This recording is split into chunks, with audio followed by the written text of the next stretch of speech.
There is a particular kind of tired that stops caring about danger. It does not care that the man who might find you is Malcolm Parrish, whose name moves through certain parts of this city the way water moves through limestone, invisible until it has already worn through. It does not care that you are on your hands and knees on the kitchen floor of his estate at 2 in the morning, your cheek pressed against the cool tile, your scrubs soaked through with the sweat of a 17-hour shift. Bones do not negotiate. Bodies do not wait for a convenient moment. Audra Kessler's body chose the Parrish estate kitchen on a Thursday in November. She had been working for 3 months as the private personal support worker assigned to Vivian Parrish, Malcolm's grandmother, and the only warmth that ever seemed to exist in the massive stone house. Vivian was 81, sharp-tongued, and quietly ferocious in the way of women who had survived things they never spoke about directly. She had late-stage heart failure and the lungs of someone who had refused every piece of medical advice for 20 years. The agency had sent 4 PSWs before Audra. 3 had quit. 1 had cried to HR. Audra had stayed because she needed the money. It was a simple equation. Her younger brother Jonah had been diagnosed with an aggressive form of lymphoma 14 months ago. He was 22 and uninsured at the time, having just aged off their father's plan.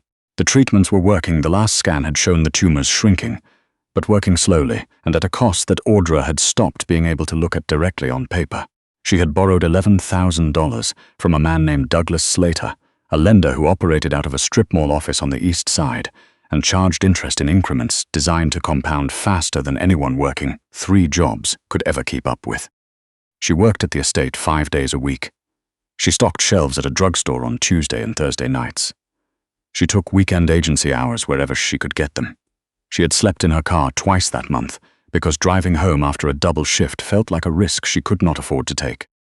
She had not told anyone at the estate any of this. You did not tell people like Malcolm Parrish that you were drowning. You showed up in clean scrubs and did your job and kept your eyes at a professional neutral distance whenever he passed through. She didn't know much about what Malcolm actually did. The agency had told her he was a maritime logistics executive. She wasn't naive. The unmarked cars that rotated through the long gravel driveway at odd hours, the men who moved through the lower floors with the particular stillness of people trained to stand in rooms and assess exits, the way Mrs. Draper, the head of household staff, always looked somewhere slightly to the left of a person's face whenever his name came up. None of it read as standard logistics. But Malcolm paid his invoices on time, treated his grandmother with a careful, stiff sort of reverence, and had not spoken directly to Audra once in 3 months. She was fine with that. She preferred invisible. She had finished her shift at 11. Vivian's oxygen levels had been low all day, and the night had required 3 respiratory treatments instead of the usual one. By the time Audra had settled Vivian into sleep, charted her vitals, cleaned the nebulizer, restocked the medication tray, and stripped and remade the spare bed after a small accident Vivian would spend the next week quietly mortified about, it was 1:45 in the morning. She needed to eat something before she drove to the drugstore. She hadn't had a real meal since noon. The kitchen at the Parrish estate was a large commercial-grade room the household chef used during the day. At night, Audra had learned it was empty and available to live-in staff. She heated a container of soup she'd brought from home and stood at the island to eat it, too tired to sit down, because sitting down felt genuinely dangerous. If she sat, she might not be able to stand back up. She finished half the soup. That was her last coherent memory of that evening. She didn't feel herself begin to fall. There was no transition, no slow swaying. One moment she was standing, and then there was nothing, and then there was the cool, smooth surface of the stone tile against the side of her face, and somewhere distantly above her, the quiet hiss of the kettle. Malcolm Parrish was not supposed to be home. He had driven back from a meeting that had gone 3 hours over its allotted time, the kind of meeting that left a specific weight behind the eyes, and a cold calculation running beneath every subsequent thought. He had sent his driver home. He preferred to drive himself when the evening had been what this one was, 20 minutes alone before the house absorbed him again. He came in through the side entrance that connected to the kitchen. He registered the situation in fragments, the light on, the kettle, the container of soup half-eaten sitting on the island, the woman on the floor. He crossed the room in 4 steps and crouched down. She was slight. He had noticed that in the abstract way he catalogued things about staff members, data rather than detail. Her dark hair had come loose from its clip and spread across the tile. Her face was pale, and still in a way that made something at the base of his sternum pull tight. He pressed 2 fingers to the side of her neck, Her pulse was steady, slow and deep, the rhythm of someone who had simply run out. He should have woken Mrs. Draper. That was the obvious response. He was not a man who picked up employees who fell asleep on his floor. He was the man who paid someone else to manage those situations so he didn't have to register other people's exhaustion as something that required his attention. He looked at her for a long moment. He had watched her move through this house for 3 months, and he had, deliberately, not looked at her. That was policy. Looking at staff led to knowing them, and knowing them led to the kind of entanglement that complicated the simple machinery of his household. But she was on his kitchen floor at 2 in the morning, and not looking was no longer available as an option. Her hands were resting on the tile, her knuckles were raw, the kind of raw that came from repeated exposure to cleaning agents, from hands washed too many times in too hot water, from work that didn't pause for the skin to recover. He looked at her face again. The shadows beneath her eyes were not from one bad night. They were structural. The way certain damage embeds itself permanently if you make a person carry it long enough. He picked her up. She was startlingly light. He adjusted his grip, one arm beneath her knees, one behind her back, and her head dropped against his shoulder with the complete unresisting weight of someone with nothing left. She smelled like medical-grade antiseptic, and beneath that, something faintly warm. Vanilla, or something close to it. It was the most ordinary thing he had smelled in weeks. He carried her to the East Corridor guest room and laid her on the bed. He straightened and moved to leave. Her hand moved. It was reflexive, the way a person reaches for something in a dream without waking. Her fingers found his wrist and closed around it. Just 2 fingers at first, then all of them, gripping him with a strength that was surprising given how little she weighed. Her face didn't change, her breathing didn't change, but the grip tightened, the way someone holds the edge of a dock when they're not certain how deep the water is. Malcolm stood there. He could have pulled away. He had extracted himself from situations considerably more complicated than a sleeping woman's grip. But he looked at her hands again, at the cracked knuckles, the ruthlessly short nails, the particular wear that came from months of work that left no evidence of itself except in the body of the person doing it. He pulled the armchair from the corner of the room and sat down beside the bed. He sat there for 4 hours. He told himself it was a security matter, an unconscious person in his private wing he hadn't formally cleared for this level of access. He did not entirely believe himself. Audra woke to a ceiling that wasn't hers. The disorientation came first, then the memory, the kitchen, the soup, the floor. Then she looked down at her right hand. It was enclosed in another one, large with a scar crossing the knuckle of the index finger and a heavy silver watch at the wrist. She followed the arm up to the shoulder, and the shoulder to the face of Malcolm Parrish, who was asleep in an armchair pulled flush against the side of her bed. She looked at their hands again. His fingers were draped loosely over hers. Her fingers were curled tight around his palm. She was holding his hand. The horror was immediate and physical. She began the careful process of extraction, one finger at a time, deliberate, watching his face for any change in his breathing. His eyes opened. They were grey, and they came fully awake in a single fraction of a second, with no blinking, no slow focus. They found her face and stayed there. "I'm so sorry," Audra said. Her voice was morning-rue and unsteadily honest. "I apologize for the kitchen. I apologize for the room, the bed, their respective positions, whatever that was. If I'm being let go, I understand. I'll pack immediately." Malcolm looked at her for a moment. Then he said, "When did you eat last?" She blinked. "Yesterday afternoon." "And before you passed out, when did you sleep? Real sleep?" She looked at her lap. "A few days." He stood. He was tall enough that standing changed the dimensions of a room. He pulled his phone from his pocket, dialed one number, and said without greeting, "Draper, breakfast to the East Guest Suite. 2 plates."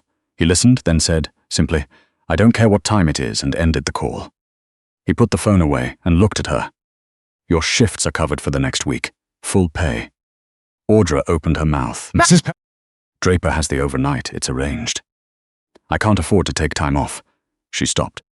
"Your what?" She looked at her hands. "Nothing. Thank you for the room." He looked at her the way she imagined he looked at numbers that didn't reconcile, not with anger, but with the focused attention of someone identifying precisely where the discrepancy lives. "You'll stay here until you don't look like you're about to go down again," he said. "The door doesn't lock from the outside." He left before she could find an argument that would hold. The breakfast arrived. She ate all of it, which surprised her. She slept for 11 hours, which surprised her more. On the second day, There was a note on the table beside the bed. It was written in handwriting that had clearly never been uncertain about anything. Stay, we'll talk, MP. She sat with that note for a long time. She understood the shape of what she was. A woman running on a debt clock, working 3 jobs held together by desperation, and the specific focus that comes from having someone else's survival depend entirely on your own. She knew what it looked like when powerful men offered things. She knew that nothing arrived without terms. But she also knew her bank account balance and Douglas Slater's next collection date. She stayed. The conversation happened that evening in his office, a room she had never been permitted to enter before. Bookshelves, a broad dark desk, the particular quiet of spaces that have been witness to serious things. Malcolm placed a single sheet of paper on the desk between them. She recognized the letterhead immediately. Slater's. She recognized the stamped number at the bottom. The balance read 0. Audra's ears rang. I bought your debt from Douglas Slater this afternoon, Malcolm said. He's been informed that future contact with you, any kind, for any reason, would be a decision he won't enjoy the consequences of. Why? The word came out flat. She had nothing more complex available. You fell unconscious in my kitchen. That doesn't cost $11,000 to resolve. No, he agreed. He leaned back and looked at her with that same calibrated attention. But you work in my grandmother's room. You have access to her medications, her schedule, her daily vulnerability, and you owe money to a man who isn't particular about how he collects.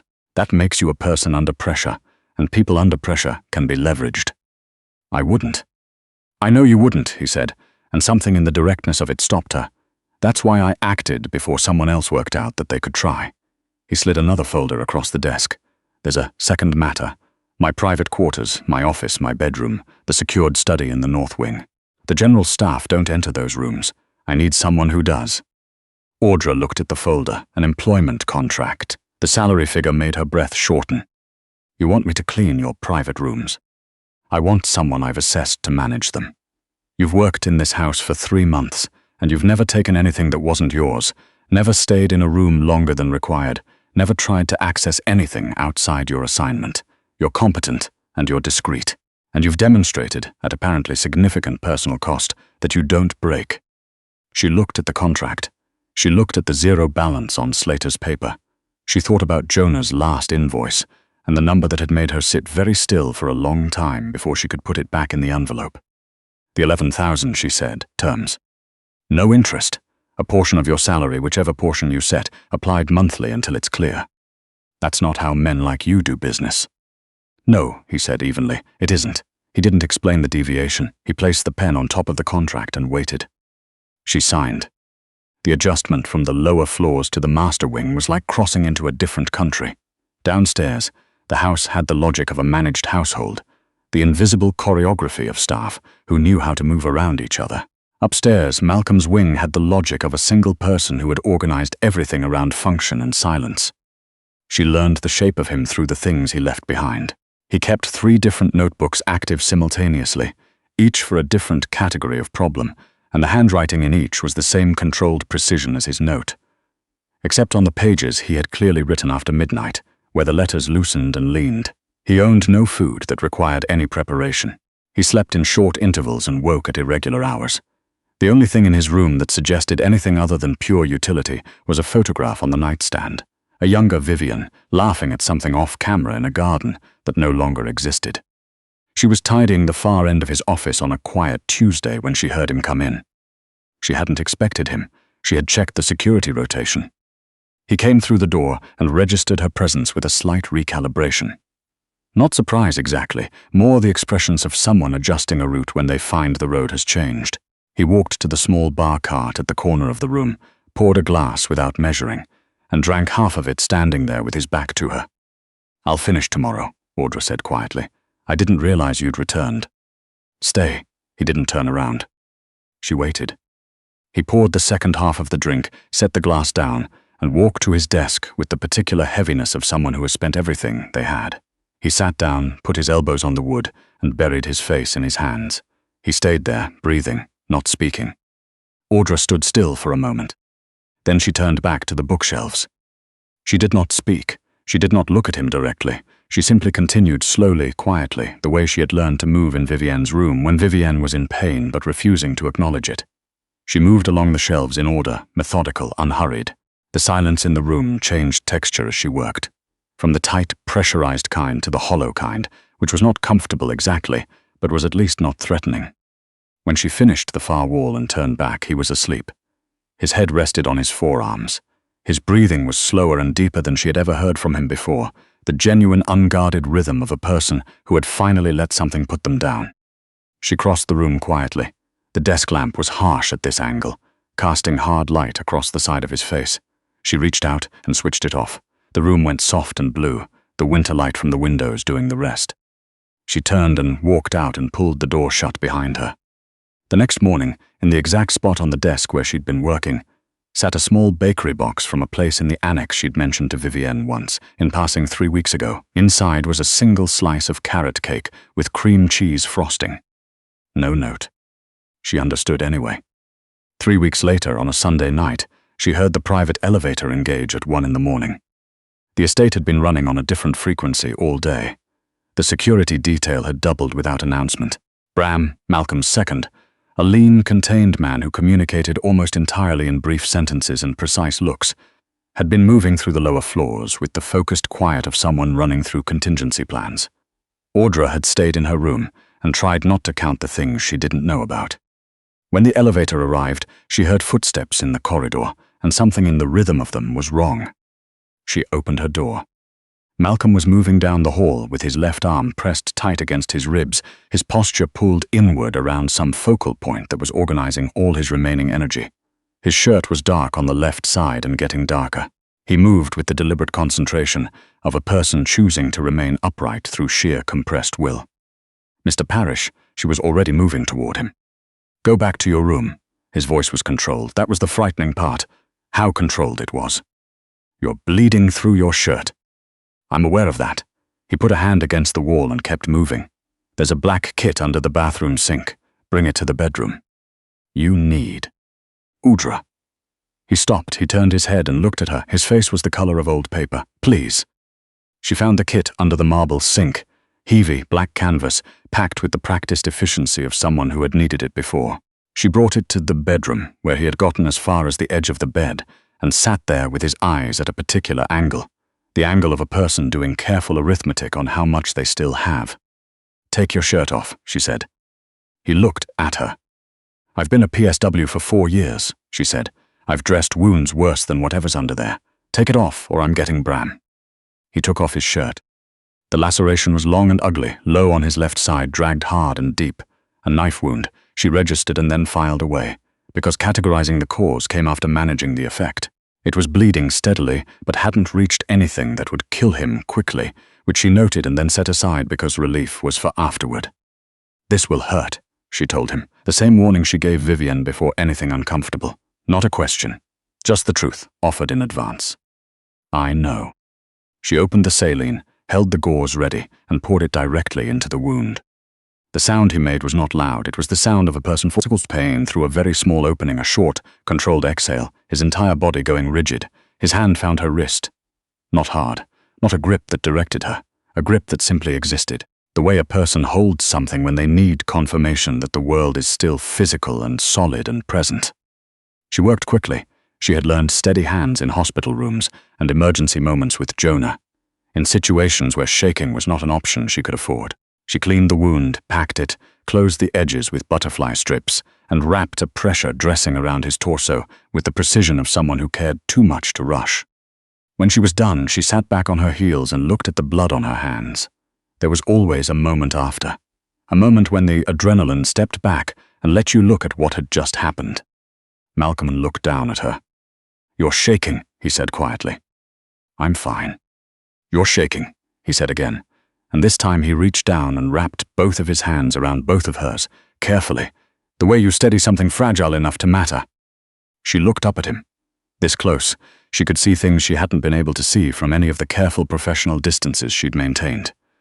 The lines around his eyes that had nothing to do with age, the small scar at the edge of his jaw, the particular way his face settled when the structure of authority that he wore, as a matter of daily survival, had been stripped out of it by pain and blood loss and 2 in the morning.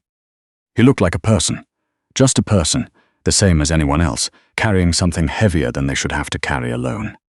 "You're going to be all right," she said. "The bleeding slowed. You need antibiotics and you need to stop moving for the rest of the night." "I can't be still for the rest of the night. Bram is downstairs." "Bram can't." "Tonight he can," Audra said.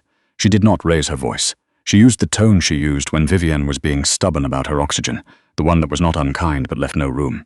"Lie back." He held her gaze for a long moment. Something moved through his expression that she couldn't name. Something that was not quite resistance and not quite surrender. Then he leaned back.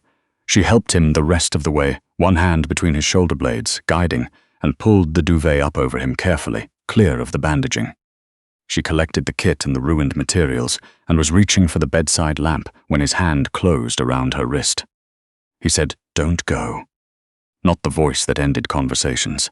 Not the voice that organized men and territory and outcomes. 3 words in a register she had never heard from him before. Quiet and stripped bare. The way everything gets quiet and stripped bare at 2 a.m. when the options run out. She looked at the door. She looked at her wrist in his hand. She thought about the kitchen floor in November, and the armchair pulled to the bedside, and the bakery box with no note that had said everything without needing to say anything. She thought about a younger Vivienne laughing in a photograph, and the 3 notebooks with the handwriting that loosened after midnight, and the specific way exhaustion looks when it has been carried by one person for too long without anyone noticing. She turned off the lamp. She sat on the edge of the bed, on the far side, carefully away from the injury, and she stayed. Her hand rested over his, light, just present, confirmation that the room was not empty.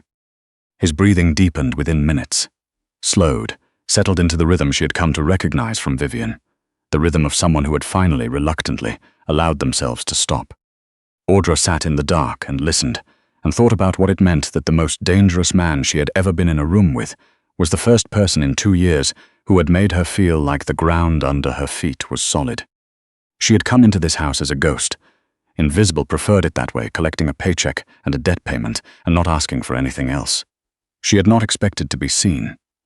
She had not expected to be carried upstairs and sat with for 4 hours by a man who claimed he didn't do things without a reason. She had not expected to find that underneath the controlled surface of a person like Malcolm Parrish was the same bone-deep exhaustion she saw in her own mirror every morning. They were the same. That was the thing she kept returning to.